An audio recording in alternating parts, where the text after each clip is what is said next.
Ano ka, aswang? Tik tik tik tik mo siya. Pero marami ka.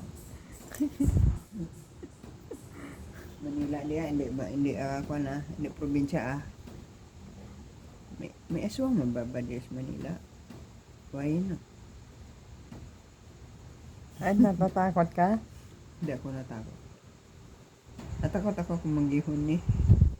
Takot, hindi ko pero kung may nakita may aswang, why?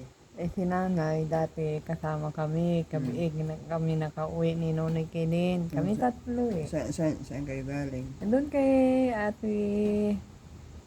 Sino nga niya? Sa Lipak? Oo, sa Lipak. Ano ginawa niyo doon? Nag-birthday kami doon. Gabi kami nakuli. Eh, si nanay, perte, istorya. Gasismis pa. Ako, naghahantay. Tapos puwain eh. Pag gabi na kami nakuli. Narinig ni nanay na parang aso, do pa may paniki, gauwang niya ida. Oo. Naglilipad na ano yung bunga na yung mais na may kinakain wala? Mais?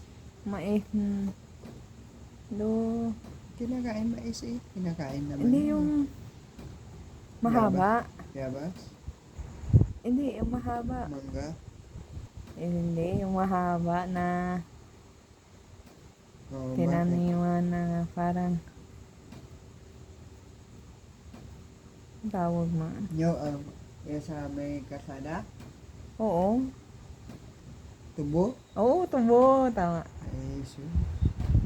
Yan yung hinali na namin gabi na sound. Sabi ni nanay, uy, dito kayo sa tabi ko. Huwag kayo dyan sa harap ng tubuan. Nananatakot din ako eh. Gabi kasi. Nanay si nanay eh. Minsan nagtapang-tapang. Talaga si nanay matapang talaga noon pa. Mga bata pa kami. Doon kami titira sa may gitna ng ng Chico kagi mangga.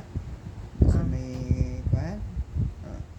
Yung bahay pa namin dati yung kwan yung kawayan kagi kugon. Silang taon kami nakakonto. Natakot ka? Bata pa ko minsan Ano sabi ni nanay? magpaniktik ang magikwa yung sa bubong namin, magkuskus. Sisigaw na rin si nanay. Layo.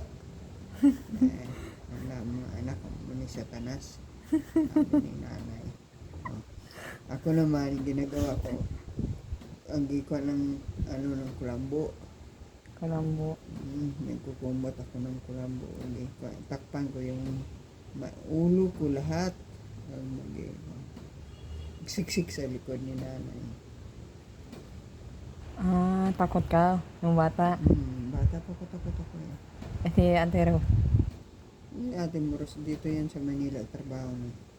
Yung kamila doon na tao doon sa bahay, si Tito Mujumare, kagi ako, tapos si nanay. Si Tito mo Joven, dito na yun sa Manila, sa trabaho rin.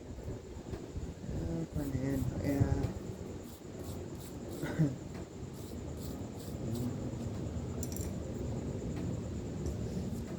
Minsan hindi ako takot. Sinabi ko kay, ano ba ito si nanay? Namamaliwala ako.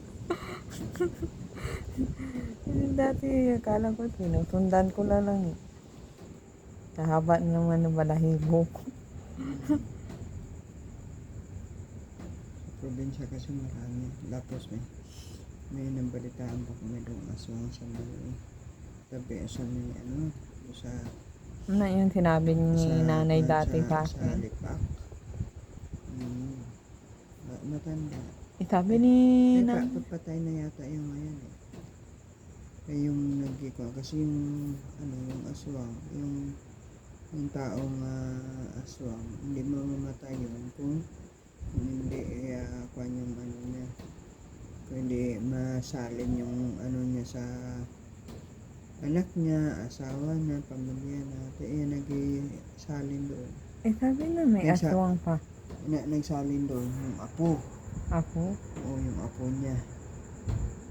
Yan, grabe May- yun. Matapang yun. Kasi bata pa. Tapos yung matanda ngayon. Naniwala ka ba, ma? Hindi naman ako naniwala kasi wala kami pa nakita. Pero, dami nakakita sa kanya. Ganon. Sabi ni Ate Rose, hindi na rin naniniwala si Ate Rose na may aswang dyan, kay Iloy. Kasi Tita Moros, hindi naman dyan lumaki sa palhe. Sa mga sismis lang daw. Ay kung lumaki yan sa palhe, kag na na yan sa tuwing gabi, maniwala yan. Kami, yung doon pa sanday Tita mo Salve doon sa Pangpang, pumupunta kami doon gabi pa, tapos Tita mo Salve kasama umuwi gabi na kami doon umuwi sa bahay, doon natutulog. Dinadaanan namin yung tutubuhan. Tubuhan. Tapos, Magkatsikuhan kag yung paho, mangga. oo. Doon kami na, gabing-gabi naman, dilim. Ano mo, minsan nakuha kami ng mga, yung malaking